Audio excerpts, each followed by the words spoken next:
I haven't even made up my mind on this yet, so we're just going to talk our way through this. Okay. Um, Let's start with the Cubs. let's start with the Cubs. This isn't the Cubs year. I think they finally have the regime in place to actually get them somewhere, but it's not going to happen this year. Right, starting to make the moves, but Yeah, I I think mean, everybody admits that. the rotation isn't very good. The lineup, they're just sort of waiting for some of those contracts to expire. Well, that they were They able to move they got rid of the Zambrano. Zambrano contract That is is awesome. nice. Yeah, Yeah. they managed to con Ozzie Guillen in taking that, and they actually got a player out of it, which is really astounding. But Yeah. a former first-round pick, no less. But yeah, Chicago's not going to do much this year. They are getting the pieces in place to basically start over, build up. Um, you know what I mean? And of course, they have the Houston Astros buffer down there to keep them from. Let's just get the Astros out of the way right now. Okay. It is a glorified AAA team. Last year in the National League, savor it. Jack Cust was their key offseason. Jack Cust and I believe Livan Hernandez were their I knew about Levon Hernandez. Really, Jack Cust? a 2-year deal for Jack Cust. By Oh the way. my gosh. They are planning ahead for the designated hitter. Yeah. Which doesn't really rationalize it either, but we'll just go with it, I guess.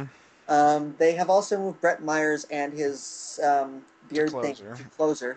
Mm-hmm.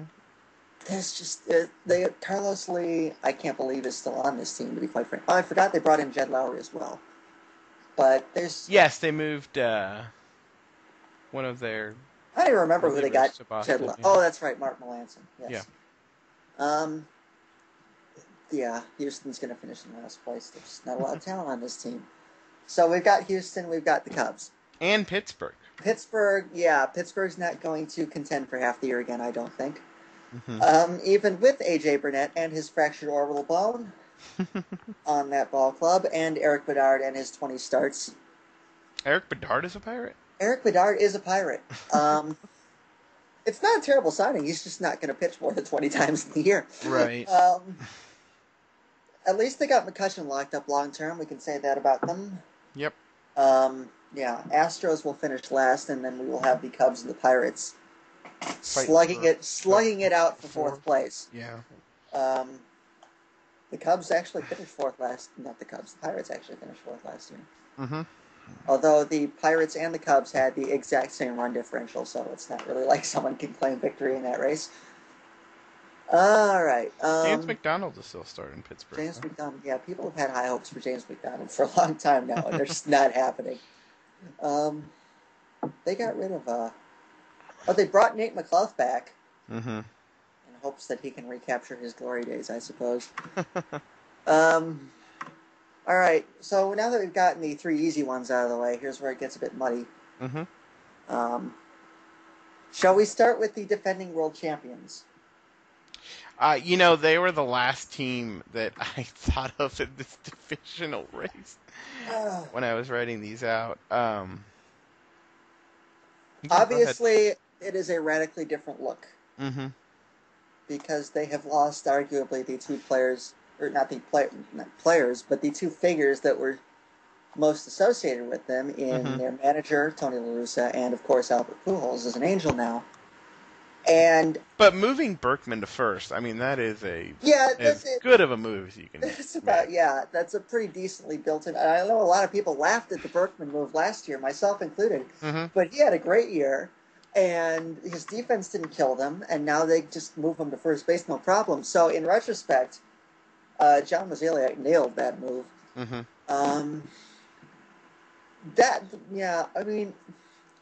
Let me look at it. I don't really have a good grasp on the Cardinals' offensive numbers. Let's take a look here at what Baseball Prospectus thinks of these fine folks. Baseball Prospectus, in fact, or Prospectus, does have them finishing first. Oh, wow. I don't quite buy that. Yeah, Skip Schumacher, by the way, is also going to miss some time this year. And Carlos Beltran. That's not a terrible, but they completely overpaid for him. Yes, that's what I was going to say. Yeah, but it's not, from a pure baseball standpoint, it's not an awful move. There will probably be a DL stint involved. And Or three. And he is not the Carlos Beltran of years past. And he is not going. I don't even know if he'll make up half of Albert Pujols' production, but you've got to do something, and Yeah. that's as admirable move as you can make under the circumstances. They also use that money to sign Yadier Molina to To a completely yeah. ridiculous 5-year, $75 million contract. Ugh. I guess you do what you have to do to keep Mm-hmm. your core. I think I don't want to call it a panic move, but I think that after Pujols left, I think Very they wanted much to a make. panic move. I think that they wanted to make sure that they didn't suffer a repeat.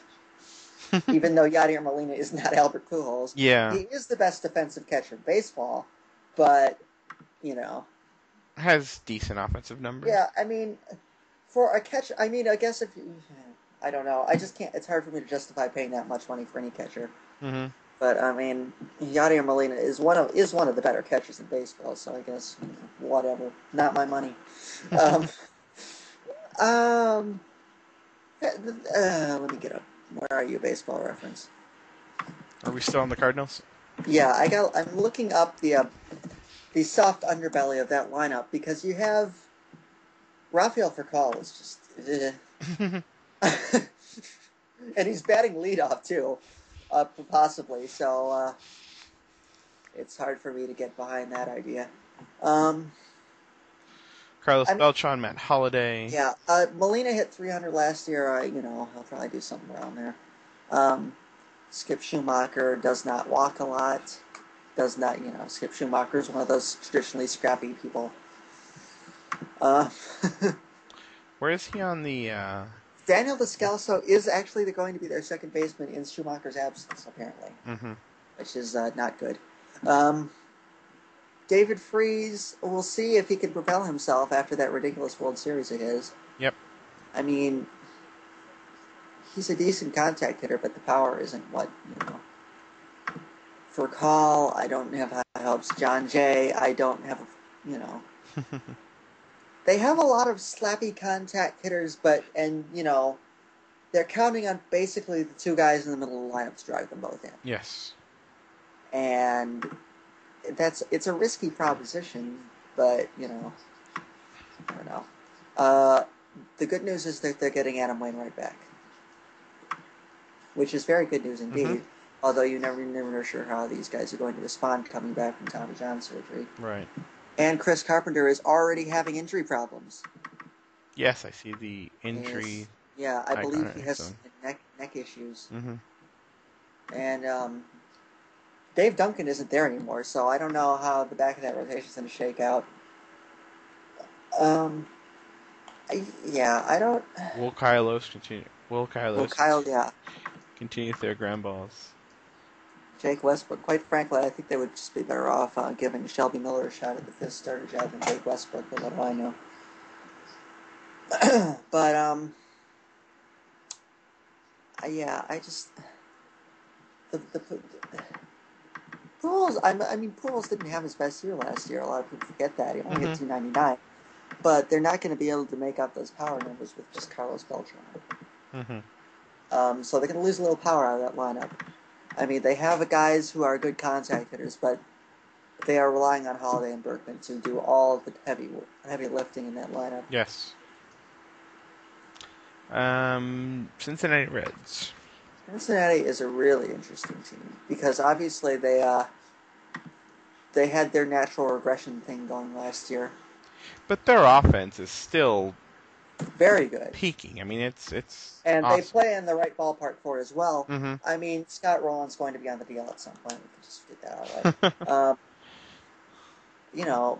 Brandon Phillips is one of the better hitting second basemen. Joey Votto is obviously an MVP candidate. Mm-hmm. If you can get Rowland healthy, he gets on base a lot.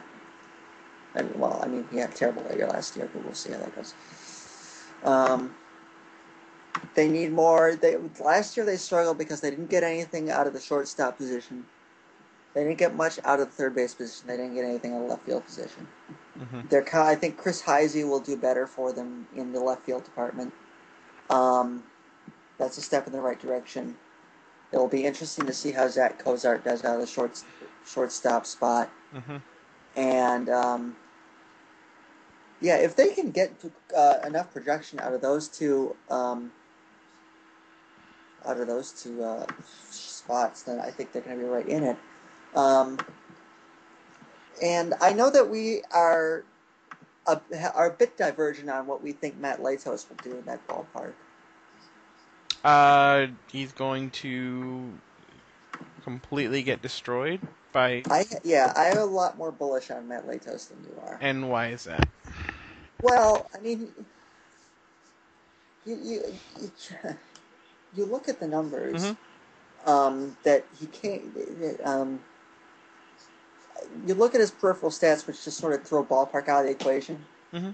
And he did his fielding independent pitching with last year was 3.16, which is an ace level mark. And most of the projections still have him a forecast for an ERA in the 3.5 range, if not lower. Mm-hmm. So I mean, the thing about Matt Latos is he's not really a fly ball pitcher. He gets 43% ground balls. That's pretty good. And that will play in that ballpark, even though it is a bandbox. I think his ERA. I mean, he actually did have a pretty high ERA last year, 3.47. He actually underperformed relative to his peripherals, but I don't think that ballpark is going to kill him, and I think he will. He'll pitch better than Volquez was. I don't. Volquez was very enigmatic for them over the last couple of years. I mean, he was terrible last year. Mm-hmm. Bronson Arroyo still. Way too many home runs out of Bronson Arroyo. Yeah, I wouldn't rely on him for much. I didn't realize how good a year Cueto had last year. Mm-hmm. But I think Cueto and Latos are going to be a decent 1-2 punch. Mike Leake had a decent year last year. I think the ERA around 4. We'll see if Homer Bailey. We'll keep waiting for that to happen. Is it passable enough to take the next step? Yeah, is it passable enough to make this offense work? The way I view it is that Cincinnati has a better offense than St. Louis, and a better ballpark to hit in too.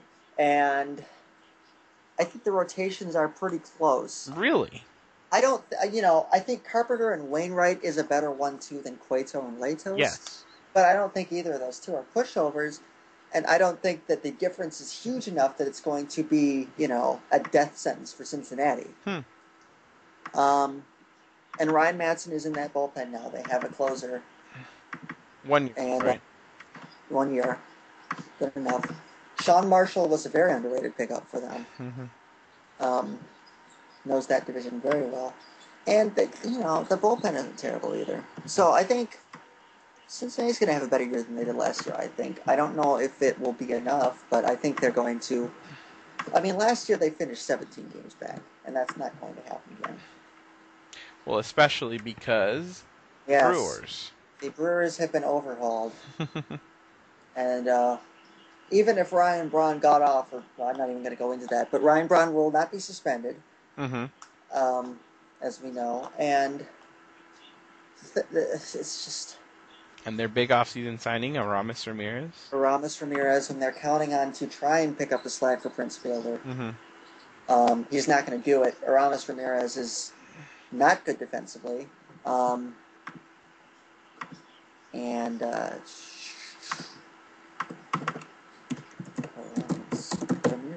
Yeah, I mean... Still counting on Nyjer Morgan, huh? Yeah, I just... It's hard for me to be bullish on the Brewers this year, even if they have Ryan Braun in there.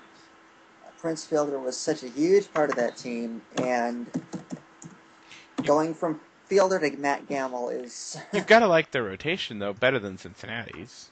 Yeah, I mean, Gallardo and Greinke, I think, is primed for a really big year. And I still like Sean Markham even after his playoff postseason implosion last year. I don't know what the injury to him is, but... I mean, I think they have a very good rotation. I think it stacks up very favorably with St. Louis's, and it's probably a little bit better than Cincinnati's.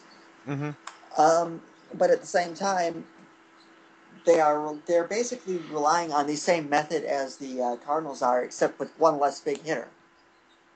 I mean, well, I guess Ramos Ramirez is not quite Lance Berkman or Exactly. Matt Holliday. Um, so So you're declaring this a two-team race? no, I don't. I'm not. I'm not prepared to rule Milwaukee out. Okay. Um, they have two good guys in the back end of the. Well, Francisco Rodriguez is a bit enigmatic, but we'll just go with it. And Um, getting a lot of money. yes. I mean, Corey Hart will come back at some point. It's a lineup with more power than St. Louis's, but the guys don't get on base as much, and they still don't have as much power as the Reds do. Hmm. So it's it's really a weird race. I think St. Louis might have or Milwaukee might actually come close to having the best rotation. Cincinnati might have the best offense, but St. Louis might be the most well-rounded team. Okay. So See that? A little combination of both, actually. That's a very good point. it's a bit of. I think this is going to be a very close three-way race. I give a slight edge to Cincinnati. I think St. Louis could win it very easily, and I think Milwaukee runs a close third. Hmm. But it's this is going to be one of the more intriguing races in baseball, I think. In that you have three teams that none of them are particularly world beaters, but they are Hmm. going to be very competitive with each other, I think, over the course of the year, barring injury or something weird happening like that. Right. Yeah, I wouldn't rule out any of those teams. But right now, if I had to pick one, I would take Cincinnati because I am very bullish on Matt Latos right now. So Okay. we'll go with that.